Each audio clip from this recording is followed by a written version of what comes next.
When people tell you that Japan is made for singles and solo travelers, they're not wrong.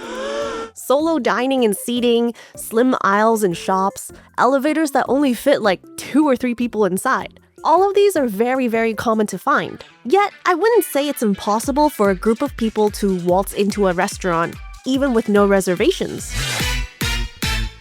On my recent trip to Japan, I was traveling with a giant group of people. For the meals that we didn't reserve ahead of time for the whole group, we were on our own to find something to eat ourselves. Now, a common tip that I've heard is that big chain restaurants tend to have space for groups without reservations.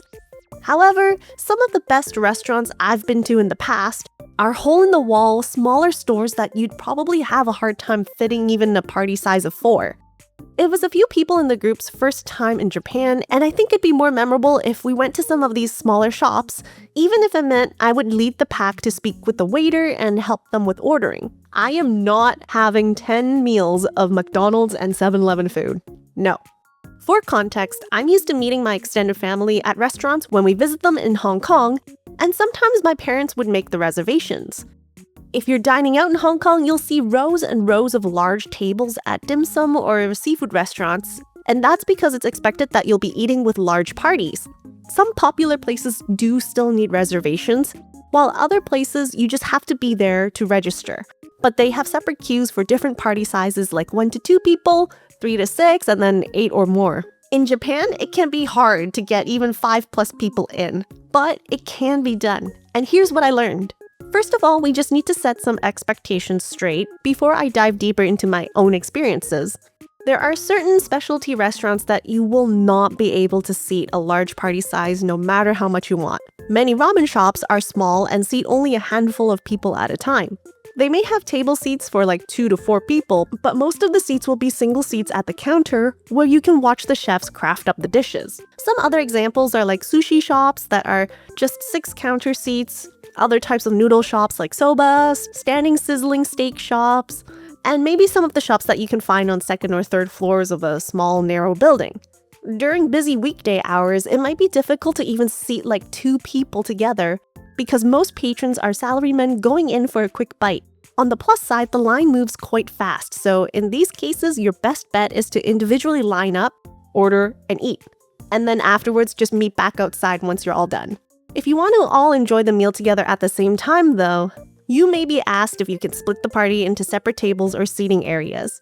We had a group of 7 for one meal, and while we were able to get a semi-private area at the back of the soba restaurant, we were asked to split into 2 tables that were there. At first, we were hesitant that they even had enough seating for us because at the front of the restaurant, which is what we can see from the outside, only had around 5 seats for the counter seating. So don't be afraid to go ask even if it seems like it's impossible to get a seat.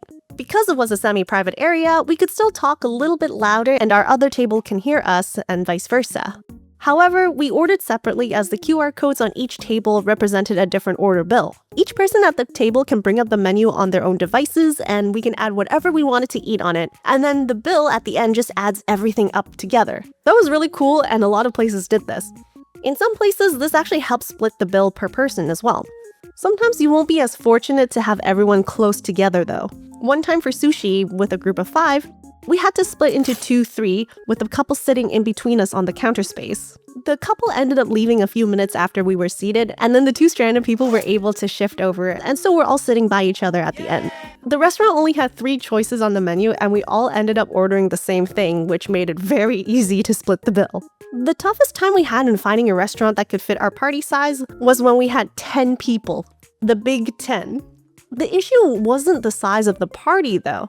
We had more trouble finding a restaurant that was open at the time we wanted to eat than a restaurant that didn't have enough seats for us.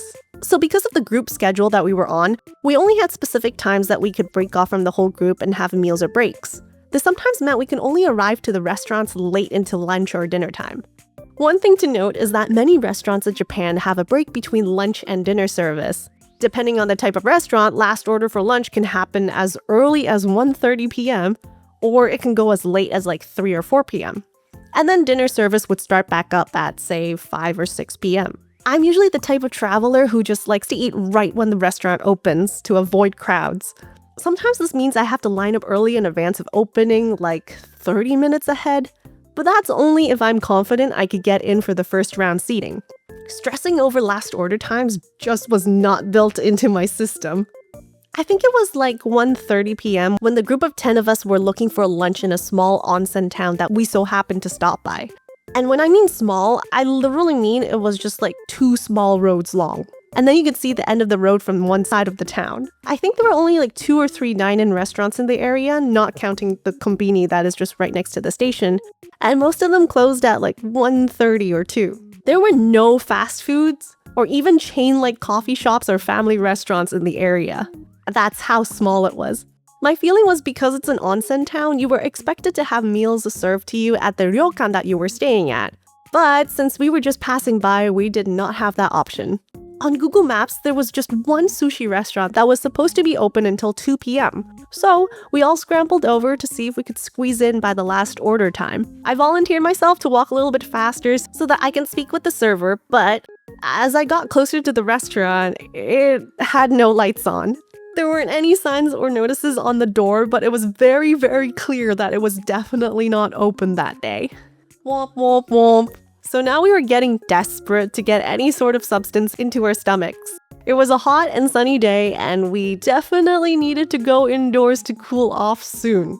A member of the group found a potential restaurant that could still be open, but it was not in the town that we were in. It was in the town on the other side of the river. We had no choice but to head on over there for food. Since there was a river in the way, there were only 2 roads that connected the 2 sides of the town. One on each end of the town that we were in that could get us across. After a 20-minute walk, we finally arrived, and lo and behold, a cool and refreshing dine-in restaurant with the sleek interior design and lighting. It definitely felt a little out of place considering the rest of the onsen town was more traditional looking, and overall the streets looked like it served many wary visitors who just came there to relax. I'm not sure if the servers ever expected such a huge party size to just randomly show up, because when the lady came to ask how many people we had, she was taken aback the moment we said the number. Fortunately, the cafe restaurant area of the shop was completely empty, so they were able to merge all of the 2-person tables to form a giant long table for us to sit and enjoy the food together.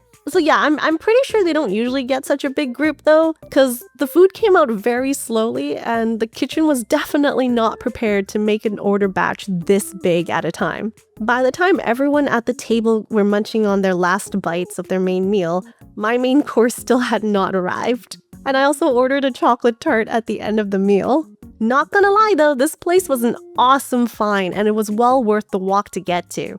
I did wish we had more time to explore that complex, because it wasn't until I was looking it up for this video that I see that they have a chocolate hot spring package. Like, what? So from my experiences, it wasn't too hard to find places to eat with a large group. Of course, there are a few things that can help make things a little bit easier for both the restaurant and your party. Go for off hours, either before or after meal rush hours to have a higher chance of everyone sitting together. Avoid popular places. You'll either have to get an advance reservation or end up going to chain restaurants. If the restaurant does not have an individual or self-ordering system, do a single bill and split afterwards so that the waiters can clear your table faster for the next set of guests, rather than sift through the list to remember who ordered what right there and then. Make sure to save a copy of your receipt for this, but sometimes the language translate on your phone might end up making weird names for the menu items. And finally, be flexible. While it can be upsetting that you can't get to enjoy the restaurant that you really wanted to try, especially if you flew a long way for your trip, enjoy the time you have with the company around you. They're the ones that make the meals extra special and memorable. This is a part of a video series on travel tips that I want to share with you from what I learned during my travels to Asia.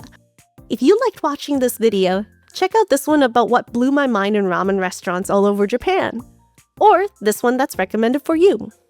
I stream pack openings for TCGs like Pokemon on Twitch, and if you want to support the channel, consider joining the membership or other ways listed in the description box below. Bye for now!